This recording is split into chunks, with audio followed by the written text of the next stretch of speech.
Fastest cricket score updates या सबसे detailed stats, cricket के अंदर बाहर की खबरें या हेल्दी डिबेट्स, सबसे एक्यूरेट एनालिसिस या फैंस का क्रेज, सबके लिए एक ही प्लेटफॉर्म, क्योंकि क्रिकेट मतलब cricket next.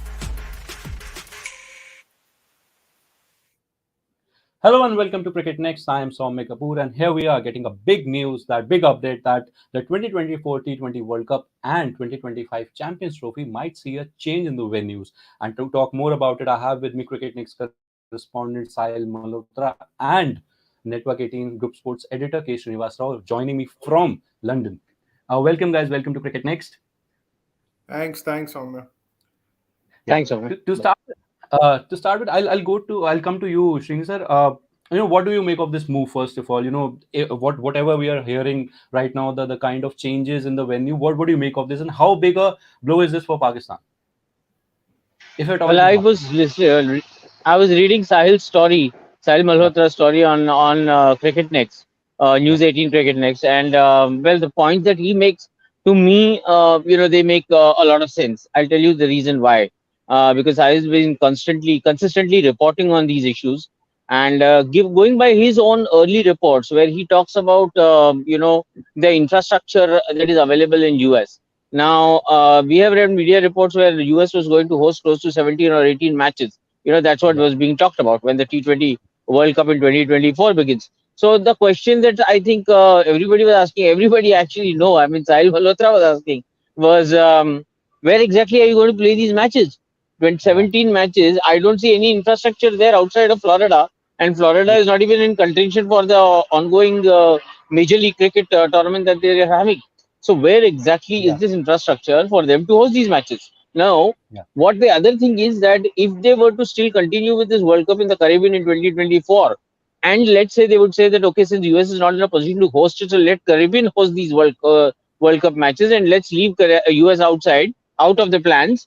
Then remember, the USFA will not be able to host any World Cup event for the next 10, 12, 15 years, right? Because the cycle will be in place, in motion. So if US has to be given a chance to host any event in the immediate years, then the only thing available to do now is ship this World Cup out of the country from there, give it to another country, and then allow the US to come up with the required infrastructure so that they can play. If the World Cup has to be shifted, where exactly in the world can you shift it in the month of June? There are only two countries that can host it, either Caribbean, from where you are actually shifting it, and England, where right now the World Test Championship is going on. These are the only two venues. So I think the story makes a lot of sense, where Sahil says that it could be shifted to England, because England is the only possible venue out there. And as far as the 2025 Pakistan Champions Trophy is concerned, well, listen, I mean, again, this is Sahil Malhotra's story, where it says after 1996, they've not hosted any international event. So, well, I don't know. I mean, like, it's ICC's call to take, but I agree with the fact that there's a huge possibility that the Champions Trophy could be shifted. Yeah, and Sahil, if we have to look up to your your reports and the reports we are hearing too, can you really accommodate a tournament like Champions Trophy? Can they build that kind of structure in a span of 1 year, 1.5 years? So not even 1 year. So we are looking at a time frame of, say, 6 to 7 months after the T20 World Cup ends. Now, if you just look back to the last edition of the Champions Trophy, which was held in England in 2017, the entire tournament was played across 3 venues: the Oval, Birmingham, and Cardiff. So logistically, it's a more viable option to have something like a Champions Trophy. Just forget building new stadiums. Even if they have the Lauderhill venue in place for Champions Trophy 2025, they can host 2-3 games there. So be it. India, Pakistan, they do. Because they already have that infra in place. Now, I've been receiving calls since 9 a.m. in the morning, India time, from people in the US talking about the infrastructure situation, what's happening with the Grand Prairie Stadium in Texas, where the MLC is going to be held. Now, I also read a couple of statements which were floating around, which said that, boss, MLC ho jayega na US ke andar, so we'll be sorted. MLC and World Cup, you can't compare those two tournaments. For the record, even when 2016 the T20 World Cup was held in India, even the test centers, the reputed test centers had to go so many changes to meet the ICC checklist. Even the Lauderhill venue is not in sync with ICC checklist. So you are telling me that you will convert a park into a venue and you will expect that to have spaces for a broadcasters, for a commentary boxes, for a radio boxes. Boss, that's not going to happen overnight. And you're No, still even generally, I to add to what Sahil is saying, forget commentary boxes and broadcasters and everything. You're talking about a World Cup. You're not talking about just accommodating some random cricket match. What nonsense is this? Is this some very pedestrian cricket that we're talking about? We're talking the World Cup, and you're talking about a country which has never played any first-class cricket. I don't have any pitch to look forward to. I don't have any history to look forward to. And you're going to randomly give the World Cup just away like that? For what? For what joy? I mean, you might as well then host that World Cup in Nepal, where there is actually good following and there is infrastructure available. Why? I mean, it has to go to the first world country of I don't understand this logic. It is absolutely stupid. And let me use that word. It is stupid on part of the International Cricket Council to even think of these, steps. Well, but that said, I do not underestimate their ability to be stupid. No, just adding to what Srini is saying right now, when it comes to venues and all the talk and the madness which is happening around the MLC. So I was seeing a couple of videos which were shared to me by few locals there who shared ki kya kaam chal raha hai. Was they're having modular stands. So those are like makeshift stands which are being brought from somewhere and placed seating there. Then they're having modular grass banks outside. Then probably a drop-in or a modular pitch. That's not how you'll play ICC tournament. What team will India pick for the World Cup? Do you even know what kind of conditions you will get there? Because that guess is going to be as good as mine. No one knows what is going to happen. I have a question for Sahil actually. Sahil, since you wrote the story, has there been any feedback from ICC? Of course, yes. I've got an email like a couple of hours back where again I was told that all these reports are kind of not true and this is the official version. And then we again asked them a question about the hosting agreement, which has been signed or not. And 3 hours after that email, I still await the response for me to follow up with another story probably. But again, here is the thing. Why can't the ICC once and for all give out a statement and say that, listen, here is the hosting agreement.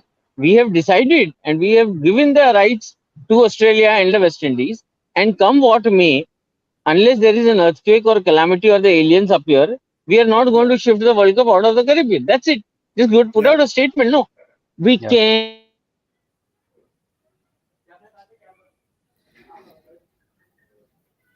be possibly might. We are. Yeah. We lost. I think we lost him. But again, so I'm just adding to what you were saying. I think we are dealing with too much gray right now. If you're hosting an event as big as the World Cup, I think everyone, all the stakeholders need to be absolutely crystal clear about what the future holds for them and for us. Just imagine a World Cup being played in India.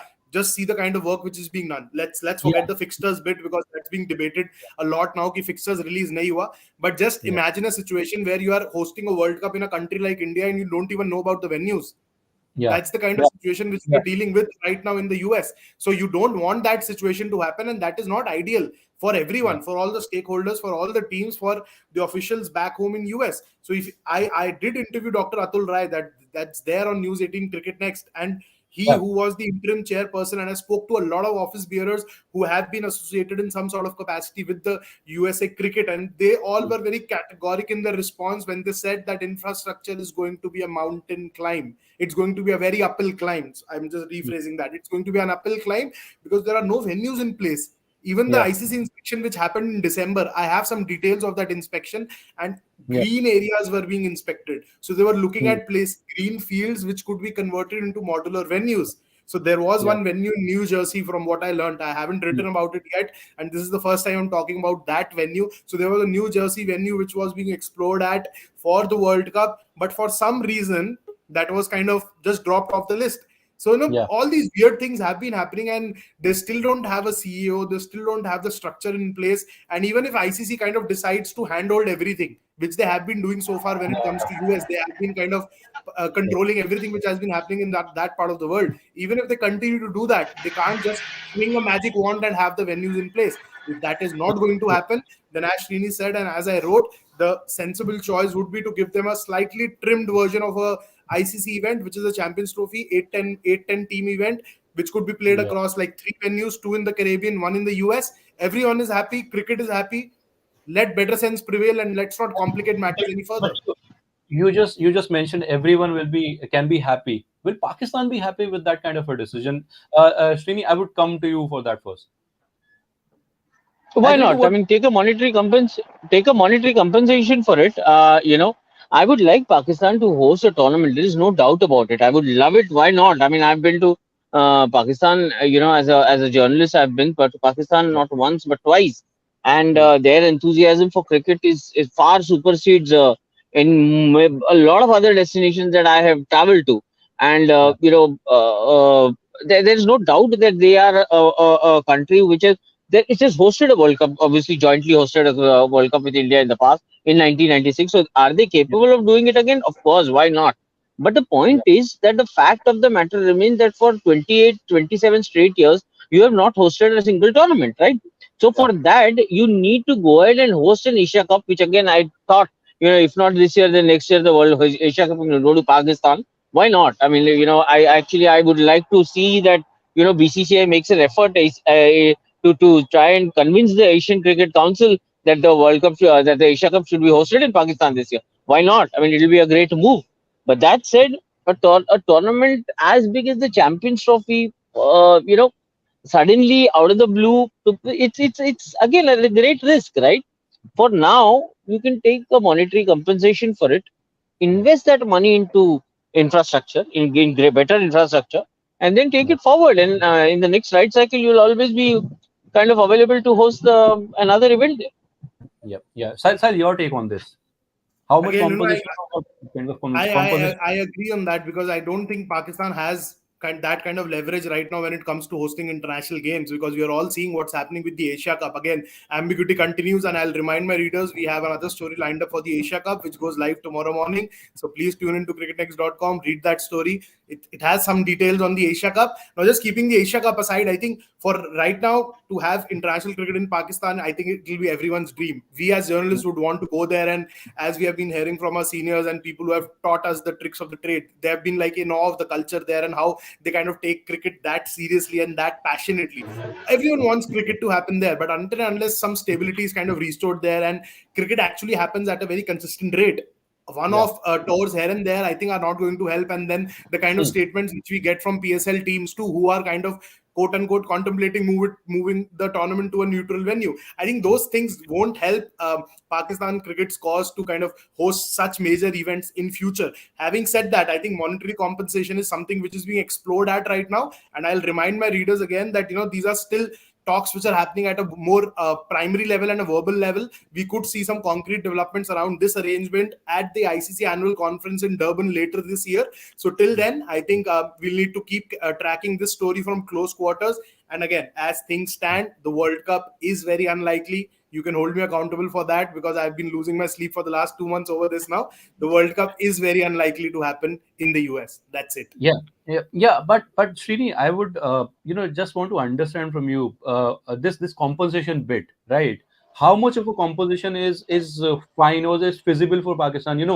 Broadcasting will be something which will be taken into consideration. Then the hosting rights, and then the venue and everything. Tickets, the passes for the spectators.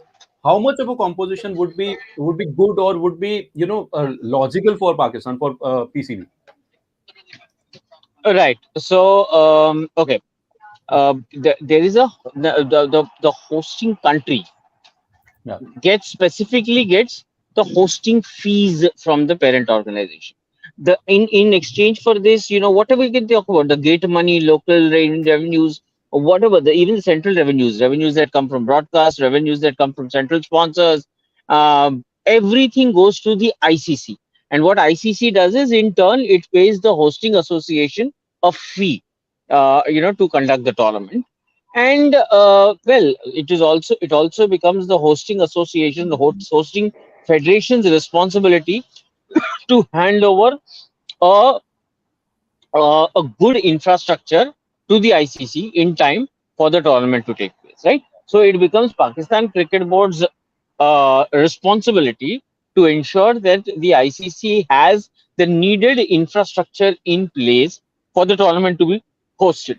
In return, all they get from the ICC is a decent amount of hosting fee. Now, that hosting fee differs from the tournament, from tournament to tournament. It differs from different media rights to, kind of, and in terms of, the participating nations, etc., etc. There are many number of combinations that go into it. So what I can tell you for now is that if there is a compensation that is being looked at, then I would suggest Pakistan Cricket Board should demand that decent compensation in line with whatever the hosting fee could have been should be given to them. And and in that way, see, I'm not saying that just because you are letting go of the tournament today, you should actually face a loss because of it. No, that's not the point. Point is, at the end of the day, you should be adequately hosted, kind of compensated for whatever that that loss is. And I think that can be negotiated across the table. I think, if I'm not mistaken, tell me another reason why the officials of the International Cricket Council actually landed in Pakistan last week. Greg Barclay, who is the chairman of the ICC, Jeff Allardyce, who is the chief executive officer. They landed in Pakistan. I was talking to some people and asked them, why did they go to Pakistan? So somebody said, no, it was a general to a stop-by tour. I said, why? Okay, I mean, who stops in Pakistan generally just to stop by? But I thought ICC just might. Okay. ICC है, कुछ भी कर सकता है. Okay. So Sahil has certainly told us what's going to happen in the next few months, but it would be very interesting to see what pans out. Well, thank you so much, guys, for joining us and for sharing your insights. We'll get back to you again and we'll talk more about on this. So thank you very much. Thank you. Bye-bye. Fastest cricket score updates या सबसे detailed stats, cricket के अंदर बाहर की खबरें या healthy debates, सबसे accurate analysis या फैंस का क्रेज, सबके लिए एक ही प्लेटफॉर्म, क्योंकि क्रिकेट मतलब क्रिकेट नेक्स्ट.